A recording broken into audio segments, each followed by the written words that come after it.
सूरजपुर नाम के एक छोटे से गांव में मनोज नाम का लड़का अपनी माँ के साथ रहता था। चलो अब मैं खेत की ओर निकलता हूँ, बहुत ही देर हो गई है। माँ, ओ माँ, चलो मैं खेत की ओर निकलता हूँ, आज मुझे खेत में बहुत ही काम है। तू कभी मेरा एक भी कहना नहीं मानेगा। नालायक, सुबह से शाम तक खेत में ही काम करता है। अरे तो क्या घर में ही पड़ा रहूं? कैसी बातें कर रही हो? और तुम्हारा क्या कहना मैंने नहीं माना? मैंने तुझे कब से कहा था, सेठ जी के यहाँ नौकरी कर और पैसे कमा।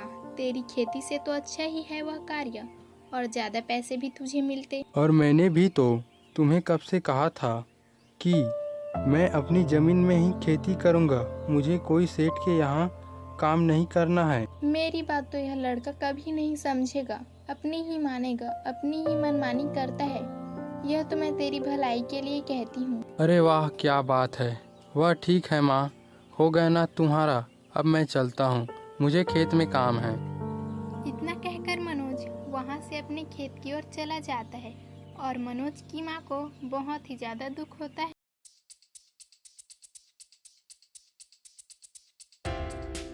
सेठ जी प्रणाम, उम्मीद है आप अच्छे होंगे। अरे आओ मुनीम जी, तुम्हारा ही इंतजार था। मैं एक बहुत ही चिंता में फंस गया हूँ मुनीम जी। अरे सेठ जी, आपको चिंता कैसी, भली बताइए। मुनीम जी, दरअसल बात यह है कि मुझे कुछ कीमती जेवरात और धन शहर के राजू सेठ को भेजना है, लेकिन चोर डाकुओं का आतंक इतना हो चुका है, मुझे डर लग रहा है कि वो हमला न कर दें। और जाने के लिए जंगल का रास्ता पड़ता है और यह डाकू लोग भी उसी रास्ते में होते हैं। हाँ तो यह बात है सेठ जी, हमें इस तरह जाना होगा कि किसी को शक ही ना हो। हमें एक कदम साधारण तरीके से जाना चाहिए और यह काम किसी अकेले को करना होगा ताकि किसी को भी जरा सी भनक ना हो। वाह मुनीम जी, आपकी योजना तो बहुत ही बढ़िया है, लेकिन मुनीम जी यह काम कौन आदमी अकेला कर सकता है? सेठ जी, मेरे होते हुए आप क्यों चिंता कर रहे हैं? मैं जाऊंगा कीमती सामान पहुंचाने के लिए, आप एकदम बेफिक्र रहें। मुनीम जी, यह काम आपकी जान भी ले सकता है। अरे कुछ नहीं होगा सेठ जी, आपका हुक्म सर आँखों पर, और मेरा यह उद्देश्य है आपका काम करना। सेठ जी को इतना कहकर मुनीम वहाँ से निकल जाता है। अरे मनोज भाई, इतना दुखी होकर क्यों बैठे हो? कोई परेशानी है क्या? क्या बताऊं भाई, मेरी माँ के किचकिच से मैं थक गया हूँ। रोज उठते ही एक ही बात की, तुम अपनी खेती छोड़कर गांव के सेठ के यहाँ नौकरी कर लो, और मुझे किसी के यहाँ काम नहीं करना है, इसलिए हर रोज वह मुझे सुनाती रहती है। ओ मनोज भाई, तो यह बात है, यह तो तुम्हारी माँ का गलत विचार है। तुम्हें खेती का काम अच्छा लगता है तो उसमें क्या बुराई है? तो उसमें क्या बुराई है, लेकिन यह मत करो, वह मत करो। क्या करूं मैं? एक काम करके आप आके एक बार समझाना उनको, ठीक है? मनोज भाई, मैं आके एक बार उनको समझा दूंगा, ठीक है?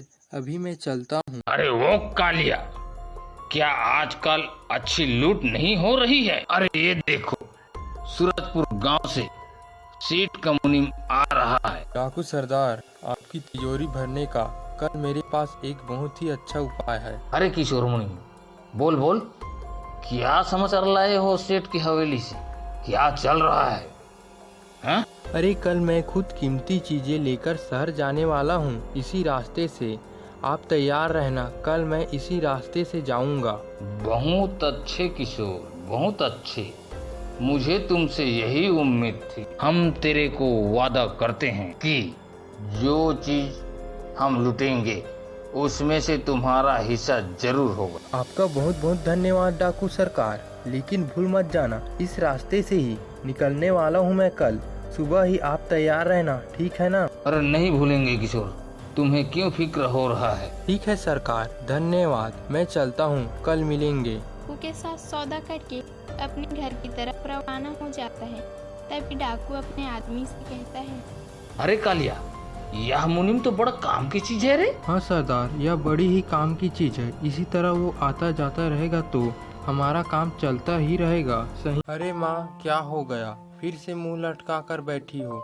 चलो खाना खा लो, ठंडा हो जाएगा, चलो। मुझे नहीं खाना।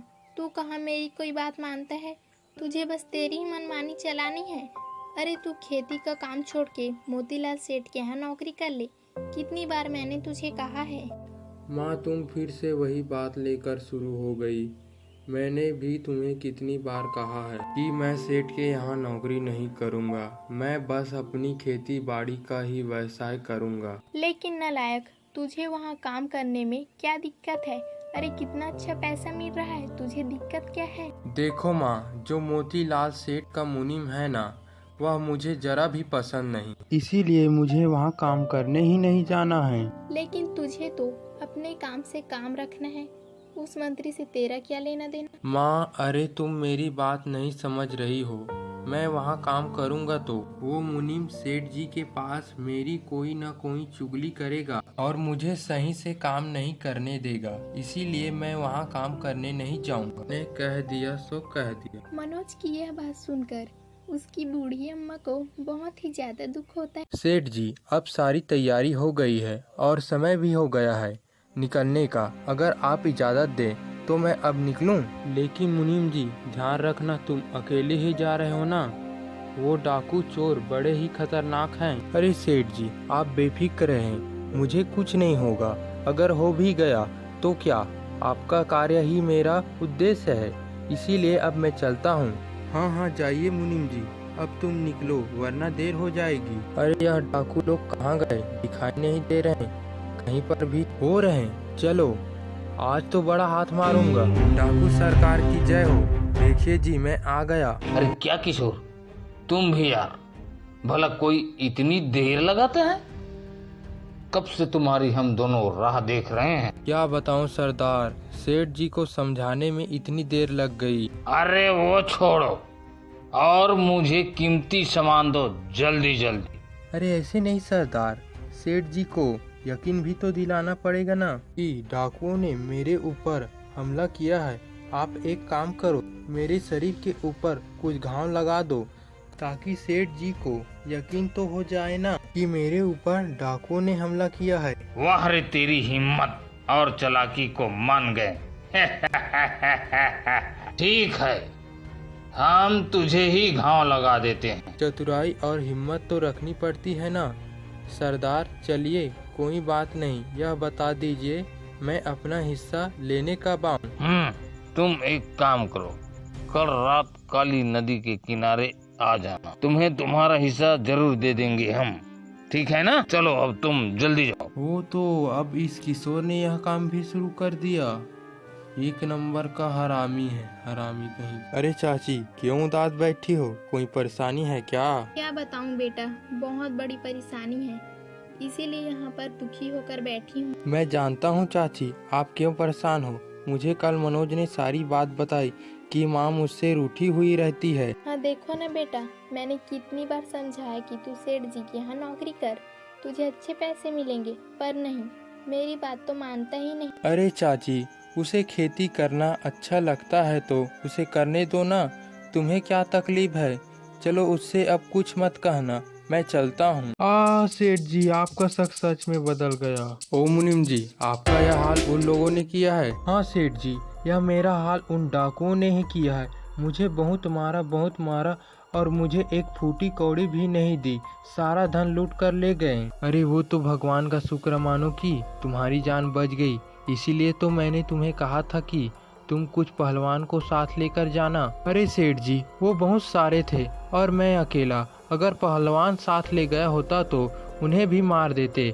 मैं बहुत कोशिश की लेकिन मैं हार गया। अरे वो सब बातें छोड़ो, तुम जल्दी से वेद के पास जाओ और अपना इलाज कराओ। बेटा मैंने सुना है कि सेठ जी का सारा कीमती सामान डाकू लूट कर ले गए और एक फूटी कौड़ी भी नहीं बचने दी। नहीं माँ, मैंने तो कुछ भी नहीं सुना, अभी इसी वक्त तुम्हारे मुंह से पहली बार सुन रहा हूँ।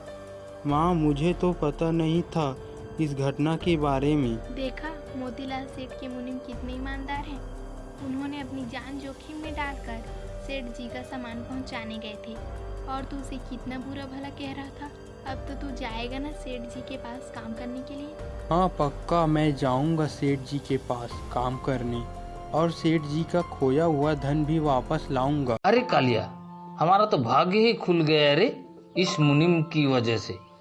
कुछ भी कहो, उससे बढ़िया आदमी कोई ही नहीं हो सकता। हाँ सरदार, वो तो है। अब फिर से एक बार अगर मुनीम जी कोई ऐसी चाल चले तो मजा आ जाएगा। कालिया, वो देख सामने कौन आ रहा है वो कुल्हाड़ी लेके। तू कौन है रे? यहाँ डाकुओं के इलाके में क्या कर रहा है? अरे वो लकड़हारा, क्या तुम यहाँ लकड़ी काटने आए हो?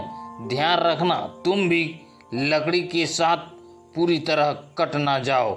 यह डाकुओं का इलाका है। क्या क्या डाकुओं का इलाका है? अरे मुझे माफ कर दो, मैं तो सिर्फ यहाँ पर इस छांव में खाना खाने आया था। गलती हो गई सरकार, मैं अभी चला जाता हूँ। अरे कहीं जाने की जरूरत नहीं है, जरा हमें भी तो खाना खिला दो, हमें भी बहुत भूख लगी है। हाँ हाँ लीजिए ना, आप दोनों भी मेरे साथ खाना खाएं। मुझे कोई दिक्कत नहीं है, लेकिन आप मुझे कुछ करोगे तो नहीं ना? अरे नहीं, क्यों चिंता कर रहे हो? अरे यहाँ डाकू किसी को ऐसे नहीं मारते। चल लाओ खाना दे। अरे वाह, बहुत ही बढ़िया, बहुत ही बढ़िया, कितना अच्छा खाना है। तुम यहाँ रोज आओ और हमें खाना दे देना। वैसे किसने बनाया है खाना? यह खाना स्पेशल मेरी माँ ने अपने हाथों से बनाया है। मैं तो यहाँ हर रोज लकड़ियाँ काटने आता हूँ। रोज आपके लिए खाना लेकर आऊँगा। प्रणाम सेठ जी, मैंने आपके साथ जो घटना घटी है उसकी एक बात सुनी है। हाँ, मेरा कीमती सामान डाकुओं ने लूट लिया है, यही सुना होगा तुमने। अब मिलकर क्या फायदा, कीमती चीज तो चली गई ना। सेठ जी, मेरे होते हुए आप क्यों चिंता कर रहे हैं? मैं उस डाकुओं से आपका सारा धन वापस लाऊंगा। अरे तुम क्या कर पाओगे मनोज? किशोर मुनीम भी अकेला गया था, देखा ना उसका क्या हाल हुआ। तुम अकेले क्या करोगे? कुछ नहीं होगा सेठ जी, आप एक काम कीजिए, मुझे 2 पहलवान अपने साथ दे दीजिए। बस कुछ ही समय में सारा पर्दाफाश हो जाएगा। ठीक है, मुझे तो कोई आपत्ति नहीं है, लेकिन तुम सोच समझकर यह काम करना, क्योंकि इससे तुम्हारी जान को भी खतरा हो सकता है। नहीं नहीं सेठ जी, आप बिल्कुल भी फिक्र मत कीजिए, मैं हूँ ना, कुछ नहीं होगा। मैं आज रात को यह काम करने वाला हूँ सेठ जी। ठीक है, अगर तुमने मुझे मेरा धन वापस ला दिया तो उसमें से तुझे बहुत ही बड़ा इनाम दूंगा, लेकिन मनोज एक बार और सोच लेना। अरे सेठ जी, यह मनोज एक बार बोल देता है मतलब वह करके दिखाता है। आप मेरी फिक्र छोड़ दीजिए सेठ जी, चलो अब मैं चलता हूँ। बहुत बहुत धन्यवाद सेठ जी, आपका बहुत बहुत धन्यवाद। अरे कहाँ मर गए यह डाकू लोग, अंधेरे में दिखाई नहीं दे रहे हैं। उनका गिरोह तो यही कहीं पर था। अरे वो रहे वहाँ पर। डाकू सरकार की जय हो। देखिए सरदार, मैं आ गया फिर से आपके पास। क्यों रे लड़के, तुम यहाँ क्या कर रहे हो इतनी रात को?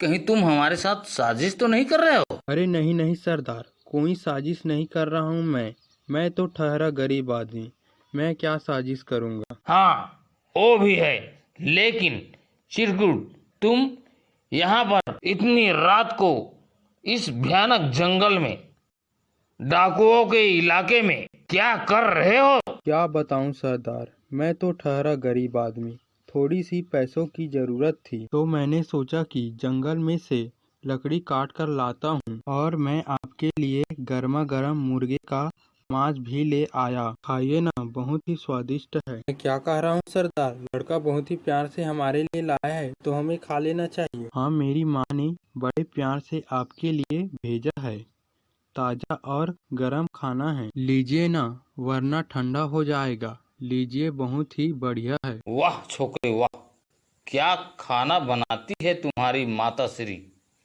मजा आ गया खाकर। बढ़िया खाना बना है, मैं तो कहता हूँ कि रोज हमारे लिए ऐसा खाना बनाकर लाना। अरे उसमें क्या है, खाना खिलाने में मैं तो रोज खाना लेकर आ जाऊंगा, इसी बहाने आपसे मिल भी लूंगा। अरे यह दोनों तो सो गए, अब यह सुबह तक उठेंगे नहीं। पहलवानों, उठाओ इनको यहाँ से और सेठ जी के हवेली के कमरे में सुबह तक बंद कर। सुना है कि मोतीलाल सेठ का सोना जिस डाकुओं की टोली ने लूटा था वो कल रात पकड़ी गई है। क्या मनोज, तूने पकड़वाया है वो टोली? अरे चाची, मैंने सुना है कि डाकुओं की टोली मनोज की वजह से पकड़ी गई है। हाँ, मैंने ही पकड़ाई है वो टोली। आज सेठ के वहाँ आप भी चलो, एक चीज दिखाना है, आपको भी मजा आएगा। चलिए जल्दी। तो तुम दोनों ही हो जिसने मेरा सारा धन लूटा है, आज पकड़ में आ ही गए हो। कहाँ है मेरा सारा धन जो तुमने लूटा था नालायकों? अरे हम कब यहाँ आ गए, हमें तो कुछ समझ नहीं आ रहा। याद आया, यह करतूत इस लड़के की है। क्यों रे छोकरे, तुमने हमारे साथ बेईमानी की? मैंने ही वहाँ तुम्हारे मुर्गे के मांस में नींद की दवाई मिलाई थी। और रही बात बेईमानी की, तो बेईमान के साथ बेईमानी ही करनी चाहिए, जैसे तुमने और किशोर मुनीम ने मोतीलाल सेठ के साथ की है। क्या इसके पीछे मुनीम जी का भी हाथ है? मैं तो सच ही बोल रहा हूँ सेठ जी। अगर आपको यकीन ना आए तो इन डाकुओं से ही सारा सच उगलवा लीजिए। क्यों रे डाकुओं, यह सब मैं क्या सुन रहा हूँ? इसके पीछे मुनीम का भी हाथ है? क्या इसके पीछे मुनीम भी है? हाँ, इसके पीछे मुनीम का पूरा हाथ है। हमसे सारा माल खुद ही दे दिया और अपना हिस्सा भी हमसे ले लिया। किशोर, क्या तुम लालच में इतने गिर गए थे कि तुमने मेरे साथ बेईमानी की? ये क्या सुन रहा हूँ मैं सेठ जी? अब बहाने मत बना किशोर, तुम भी हमारे साथ ही जुड़ा था। सेठ जी, मुझे माफ कर दीजिए। सेठ जी, आगे से मैं ऐसा नहीं करूँगा सेठ जी। अरे माफी वाफी नहीं मिलेगी। तुम तो बहुत ही बड़े गद्दार निकले। मुझे तुमसे ये उम्मीद नहीं थी। इन डाकुओं और किशोर को राजा के सिपाही के हवाले कर दो। वाह मनोज वाह, मुझे खुशी हुई कि तुमने अपनी ईमानदारी और चतुराई से डाकुओं के साथ मुनीम का पर्दाफाश कर दिया। वरना यह मुनीम तो मेरे साथ आगे जाकर क्या क्या बेईमानी करता उसका तो कोई पता नहीं चलता। बहुत अच्छे, तुम्हें तुम्हारा इनाम जरूर मिलेगा मनोज बेटा। अरे सेठ जी, यह तो मेरा कर्तव्य था। यह लो मनोज बेटा, इस पोटली में सोने के सिक्के हैं, तुम्हारा इनाम। बहुत बहुत धन्यवाद सेठ जी, आपका बहुत बहुत धन्यवाद। अब मैं चलता हूँ। वाह बेटा वाह, मुझे तुझ पर आज गर्व हो रहा है। मैं खामखा तुझे नीचा समझ रही थी। तुमने बहुत ईमानदारी का काम किया है